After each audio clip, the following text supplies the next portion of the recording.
Welcome to the Leo. పాపం YCP కడుపు మంట అంతా ఇంత కాదు. ఏంటి ఆ కడుపు మంట అంటే పాపం ఈనో ప్యాకెట్లైనా ప్రభుత్వం నుంచి తలో ఈనో ప్యాకెట్ పంపితే బాగుంటుందేమో వైసీపీ నాయకులకి. ఎందుకంటే నిన్న బిల్ గేట్స్ వచ్చాడు రాష్ట్రానికి. సో ప్రపంచమే బిల్ గేట్స్ రాకను చాలా నిశితంగా పరిశీలించింది. చంద్రబాబు గారితో బిల్ గేట్స్ కూడా అనుబంధాన్ని ఆయన పంచుకోవటం, చంద్రబాబు గారి విజన్ గురించి బిల్ గేట్స్ పొగట్టడం, అది నేషనల్ మీడియాలో కూడా ఆ న్యూస్గా రావడంతో పాపం వీళ్ళ కడుపు మండిపోయింది. ఎందుకంటే బిల్ గేట్స్ సింగపూర్ ప్రధానితో చంద్రబాబు గారిని పోల్చారు. నేను చాలామంది నాయకులను చూశాను, కానీ చంద్రబాబు గారి లాగా వినూత్న పద్ధతిలో ఆలోచించే విజన్ ఉన్న నేత నేను సింగపూర్ ప్రధానిని చూశాను, తర్వాత చంద్రబాబు గారిని చూశాను. మిగతా వాళ్ళంతా సాధారణంగా ఆలోచిస్తారు, బట్ వీళ్ళు భిన్నంగా ఆలోచిస్తారని చెప్పి ఆయన ఒక పొగట్టు అయితే చేయటం జరిగింది. ఎందుకంటే ఆయన ప్రపంచవ్యాప్తంగా తెలుసు. బిల్ గేట్స్ ఏమి చంద్రబాబు నాయుడు పొడిగితే చంద్రబాబు నాయుడు జేబులో దేని తీసేవాడు ఆయన. బిల్ గేట్స్ ఏం పొగడ్తలు కొత్త కాదు, ఆయన ఏమి డబ్బు కోసం ఇది పడేవాడు కాదు. అలాంటి బిల్ గేట్స్ నిన్న రావటం అనేది పాపం వీళ్ళ కడుపు మంట. ఆ కడుపు మంటతో ఏం విమర్శించాలో తెలియట్లా. బిల్ గేట్స్ని ఎలా విమర్శిద్దాం? ఆయన ఏం స్కాములు చేసినోడు కాదు, అవినీతి చేసినోడు కాదు. ఆయన రావటం వల్ల ఈ రాష్ట్రానికి ప్రయోజనమే తప్ప నష్టమేమి ఉండదు. చారిటబుల్ ట్రస్ట్ అంటేనే మొదట గుర్తొచ్చే పేరు బిల్ గేట్స్. కాబట్టి ఎలా విమర్శించాలో తెలియక నేను ఎలా విమర్శించారో తెలుసా? ఆయనకైన టీ ఖర్చులు ఎంత, స్నాక్స్ ఖర్చులు ఎంత అని అడిగారు. బిల్ గేట్స్ అంట ఆయన స్పెషల్ ఫ్లైట్లో ఆయన రాష్ట్రానికి వచ్చి ఆయన స్పెషల్ ఫ్లైట్లో ఆయన తిరిగి వెళ్తే ఆయన ఉన్నంతసేపు ఆయనకు పెట్టిన టిఫిన్కి, ఆయనకి ఇచ్చిన మంచినీళ్లకు, ఆయనకి ఇచ్చిన టీకి ఆయన ఖర్చు ఎంతో చెప్పాలి అని చెప్పి ప్రశ్నిస్తుంది వైసీపీ.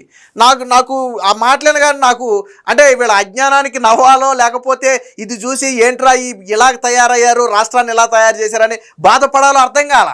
నిజంగానే అర్థం కాల. నవ్వాలో బాధపడాలో అర్థం కాల. నాకేం కోపం రాలా, వీళ్ళ మాటలు చూసి కోపం రాలా, నవ్వు వచ్చింది. ఫస్ట్ వాళ్ళ అజ్ఞానానికి నవ్వు వచ్చింది. బిల్ గేట్స్కి పెట్టిన టీ ఖర్చు చెప్పాలంటే వీళ్ళకి. అంటే వైసీపీ ఆలోచన స్థాయి ఎక్కడుంటుంది అనేది చెప్పడానికి ఇదొక ఉదాహరణ. వీళ్ళ స్థాయి ఎక్కడ ఉంటుందంటే టీల దగ్గర, మంచినీళ్ళ దగ్గర, తిండి దగ్గరే ఉంటుంది. అయితే ఒక లాజిక్ ఉంది. వైసీపీ హయాంలో ఇదే టీ ఖర్చుల పేరు మీద, ఇదే ఎగ్ పప్పుల పేరు మీద, ఇదే నిమ్మకాయ నీళ్ల మీద వాళ్ళు లక్షల రూపాయలు దోచేశారు. కాబట్టి అందరూ అలా దోచేస్తారని వీళ్ళు అనుకుని బహుశా అడుగుంటారు. అంటే అది కూడా ఒక లాజిక్కే. మనం దోచేసాం కదా, అలాగే కూటమి కూడా దోచేస్తుందేమో అనే లాజిక్తో అడుగుంటాడు. వీళ్ళ అజ్ఞానం ఎక్కడుందంటే చంద్రబాబు గారేమో ప్రపంచ స్థాయి ఆర్టిఫిషియల్ హబ్ని ఏర్పాటు చేయాలి, ప్రపంచంతో పోటీ పడాలి, ప్రపంచ స్థాయి నగరాలు నిర్మించాలి, టెక్నాలజీలో ముందుకు వెళ్ళాలని ఆయన చెప్తుంటే మంచినీళ్ళకి ఎంత ఇచ్చారు, టీలకి ఎంత ఇచ్చారు, స్నాక్స్కి ఎంత ఇచ్చారో చెప్పండి అని వీళ్ళు అడుగుతున్నారు. అసలు బిల్ గేట్స్ ఎందుకు వచ్చాడంట? బిల్ గేట్స్ ఎందుకు వస్తే నీకెందుకు నేను అడుగుతున్నా. బిల్ గేట్స్ ఏమీ లేదా, సరదాగా చంద్రబాబు నాయుడు చూసి వెళ్దామని వచ్చాడు. నీకేంది నీ పని నేను అడుగుతున్నా. నేను ఒకటే మాట అడుగుతున్నా, ఏం పని లేదు ఆయనకి. సరదాగా చంద్రబాబు గారే ఆయనకి ఫ్రెండు, చూసి వెళ్ళాలనిపించింది, వచ్చాడు, చూశాడు, వెళ్ళాడు. ఆయన ఫ్లైట్లో ఆయన వచ్చాడు, ఆయన ఫ్లైట్లో వెళ్ళాడు. నీకు నెప్పేంది మధ్యలో? నీకు నెప్పేందని నేను అడుగుతున్నా.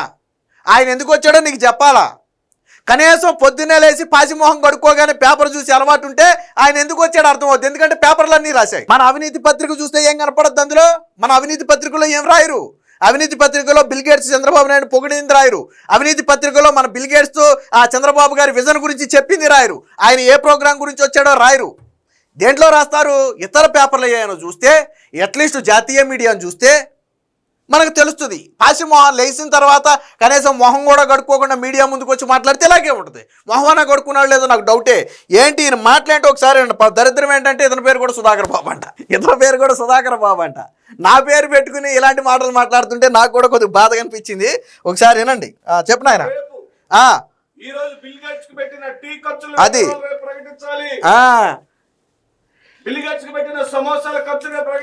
ఆయన సమోసా నన్ను ఇటు చెప్పాడు. స్నాక్స్, భోజనాల ఖర్చులు, మీరు తైతక్క ఆడడానికి చేసిన కార్పెట్ ఖర్చులు, ఆ వివరాలన్నీ కూడా రేపు ప్రజలకు వివరించి చెప్పాలి. ఆ బిల్ గేట్స్ ని రాజధాని ప్రాంతంలో విన్నారు కదా.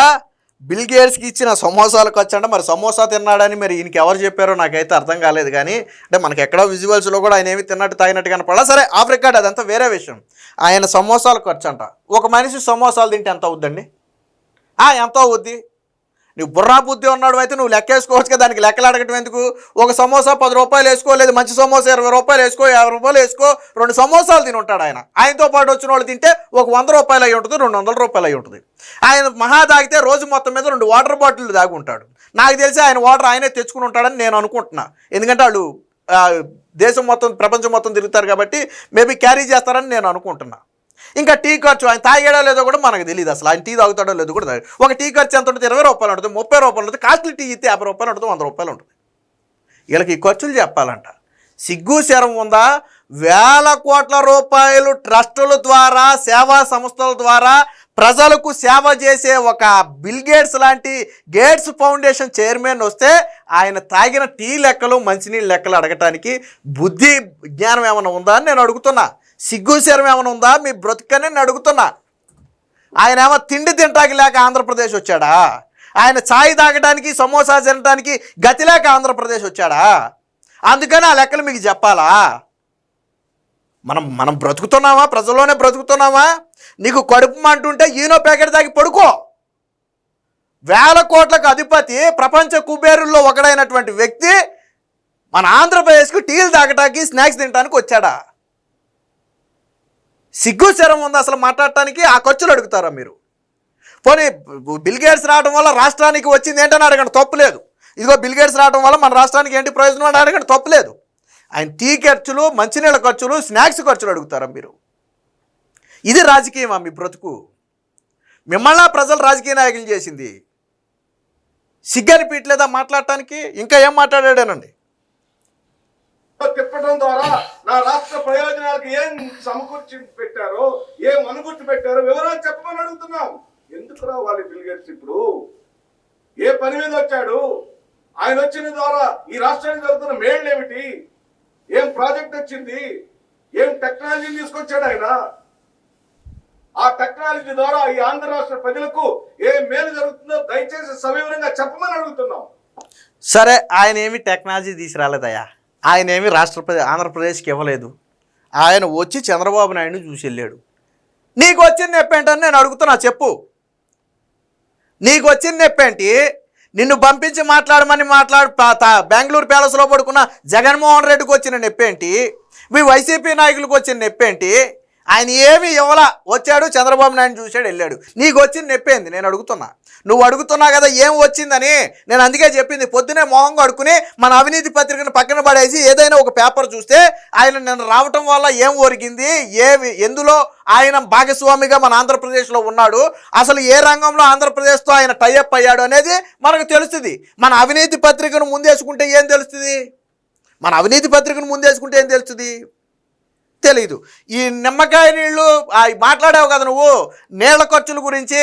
మీ భోగోతం ఏంటో నేను చెప్తా చూడు, మీ వైసీపీ భోగోతం ఏంటో నేను చెప్తా చూడు. ఇక్కడ కనపడుతుంది కదా, arrangements of snacks, tea, coffee, lunch of council meeting to be held 10/12/2021 YCP హయాంలో గ్రేటర్ విశాఖ పరిధిలో ఒక మీటింగ్ కండక్ట్ చేసినందుకు, వాళ్ళు స్నాక్స్, టీ, కాఫీ, లంచ్ దీనికి ఏర్పాటు చేసినందుకు ఒక రోజు వాళ్ళు పెట్టిన ఖర్చు ఎంతో తెలుసా? అక్షరాల 4,12,000 రూపాయలు. గ్రేటర్ విశాఖలో ఈ కౌన్సిల్ సమావేశానికి ఎంతమంది వచ్చారో, మనిషికి 1000 రూపాయలు మీరు ఆ రోజు చేసినా గట్టిగా 100 మంది వచ్చి ఉండరు, 10,000 రూపాయలు అయ్యి ఉండదు. 1000 మంది వచ్చినా కానీ 1,00,000 రూపాయలు అయ్యి ఉండదు. మనిషికి 1000 రూపాయలు లెక్కేసింది నేను చెప్పేది. ఒక రోజుకి 1000 రూపాయలు మనిషికి ఏం బెటర్ వీళ్ళు. అయినా కానీ నువ్వు బిల్లు ఎంత పెట్టావా? ఇక్కడ 4,12,000 రూపాయలు పెట్టాడు వైసీపీ హయాంలో. ఇదిరా మీ చరిత్ర. టీలు, కాఫీలు, లంచ్లు, స్నాక్స్ అడిగావు కదా ఖర్చులు, ఇది మీ చరిత్ర. ఒక రోజుకి 4,12,000 రూపాయలు విశాఖలో జరిగినటువంటి ఒక కౌన్సిల్ సమావేశం 2021 డిసెంబర్ 6న, ఇది డేట్ కూడా ఇక్కడ వేసి ఉంది చూడండి. జరిగినటువంటి సమావేశానికి డిసెంబర్ 10న జరిగింది. ఇది వేసిన సమావేశానికి వీళ్ళు వేసినటువంటి బిల్ ఇది. ఇది మీ చరిత్ర. ఇక్కడితో అయిపోలా, ఇంకా మీ చరిత్ర ఉంది, ఒకసారి చూడు. ఇగో నిమ్మకాయ నీళ్లకు 28 లక్షలు. గుడివాడలో టిట్కో ఇళ్ల ప్రారంభోత్సవం పేరుతో మాజీ మంత్రి, బూతుల మంత్రి అయినటువంటి కొడాలి నాని కాన్స్టిట్యున్సీలో ఒక రోజు నిమ్మకాయ నీళ్లకు పెట్టిన ఖర్చు ఎంతో తెలుసా? అక్షరాల 28 లక్షల రూపాయలు. ఇది జీవోలతో సహా ఉన్నాయి. ఇవి జీవోలతో సహా ఉన్నాయి. టిట్కో ఇళ్ల ప్రారంభోత్సవానికి ఎంతమంది వచ్చి ఉంటారు? ఒక నిమ్మరసం గ్లాసు ఎంత ఉంటుంది? ఒక 5 రూపాయలు విలువ చేస్తుందా? పోనీ 10 రూపాయలు విలువ చేస్తుందా? నువ్వు ఎన్ని లక్షల మంది వస్తే 28 లక్షల రూపాయలు ఖర్చు పెట్టి అన్ని నీళ్ళు ఇచ్చావు నువ్వు? నాకు అర్థం కాలా. నిమ్మకాయ నీళ్ళను గోల్డ్ మొక్కేసి ఇచ్చావు అందులో? ప్రతి నిమ్మకాయ నీళ్ళలో గ్లాసులో గోల్డ్ మొక్క, సిల్వర్ మొక్క ఏమైనా వేసి ఇచ్చారా?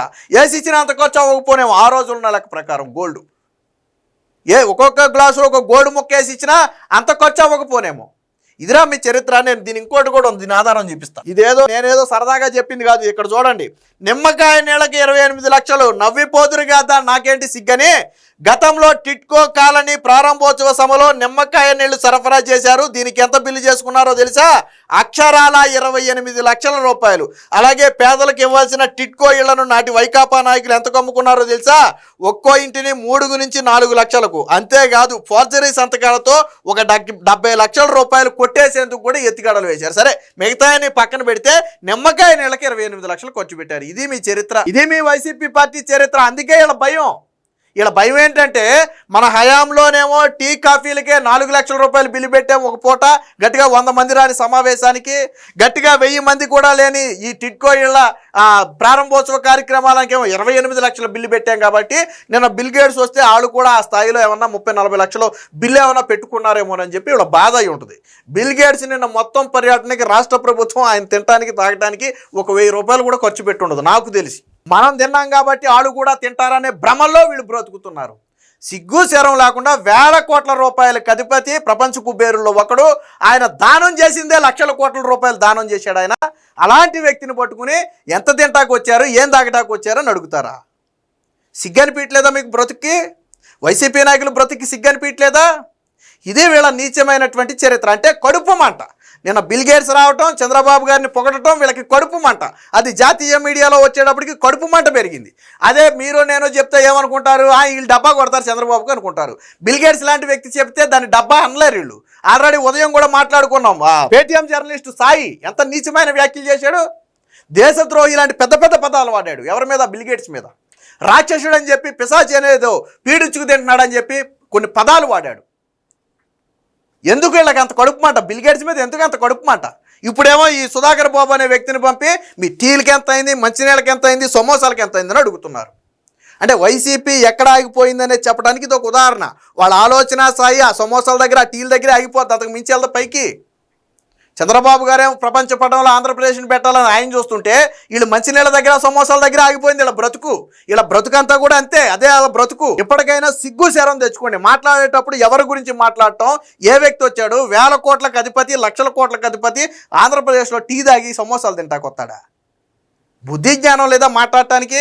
ఇక మాట్లాడేటప్పుడైనా కొద్దిగా ఒళ్ళు దగ్గర పెట్టుకుని మాట్లాడండి. ప్రజలు చీకొడుతున్నారు ఆల్రెడీ. మీకు అర్థం కాకపోవచ్చు కానీ బయట చూడండి ఒకసారి.